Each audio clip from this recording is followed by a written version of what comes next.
How Quentin Tarantino went from video store clerk to legend.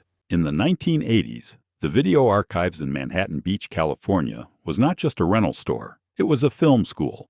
Its most dedicated student was a 20-something high school dropout with a near-photographic memory for film, Quentin Tarantino. He didn't just watch movies, he devoured them. He analyzed every genre, from French New Wave and samurai classics to cheap exploitation flicks and kung fu. He famously said, "When people ask me if I went to film school, I tell them, no, I went to films." While working the counter, he and his clerk in crime, Roger Avary, would debate cinema and write scripts. Tarantino's first scripts were raw, explosive, and filled with the DNA of the thousands of films he'd absorbed. He wrote True Romance and Natural-Born Killers. But Tarantino didn't just want to be a writer, he wanted to direct. He sold both scripts using the money, a combined $100,000, to fund his own feature, a heist film called Reservoir Dogs. The script was a masterpiece of dialogue and nonlinear structure, but it was just paper. The project's breakthrough came when producer Lawrence Bender got the script to actor Harvey Keitel.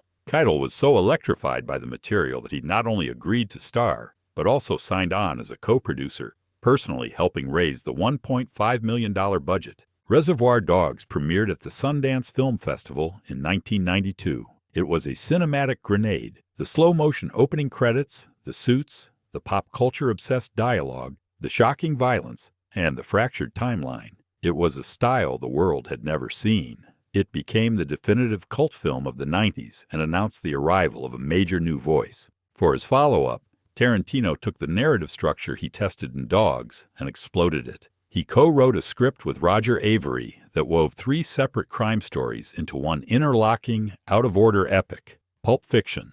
The studio Miramax was nervous. Their biggest fight was over casting. Tarantino wanted John Travolta, an actor whose career was considered finished, for the lead role of hitman Vincent Vega. The studio flatly refused, pushing for bankable stars like Daniel Day-Lewis. Tarantino staked his entire career on the choice. He famously told the studio, "If I don't get John Travolta, you don't get Pulp Fiction." The studio caved. When Pulp Fiction premiered at the Cannes Film Festival in 1994, it won the top prize, the Palme d'Or. It went on to gross over $200 million on an $8 million budget. It wasn't just a hit, it was a cultural earthquake. It resurrected John Travolta's career, made Samuel L. Jackson a superstar, and proved that an independent film, driven by dialogue and complex characters, could be the biggest, coolest movie in the world. From then on, he was no longer just a director. He was an auteur. His name became an adjective.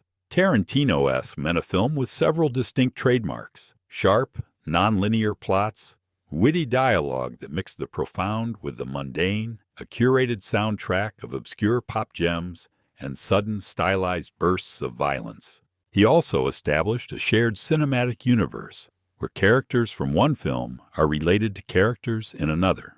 After his revenge epic Kill Bill, his work took a new turn. He began to actively rewrite history. In Inglourious Basterds, he gave the world a new, brutally satisfying end to World War II.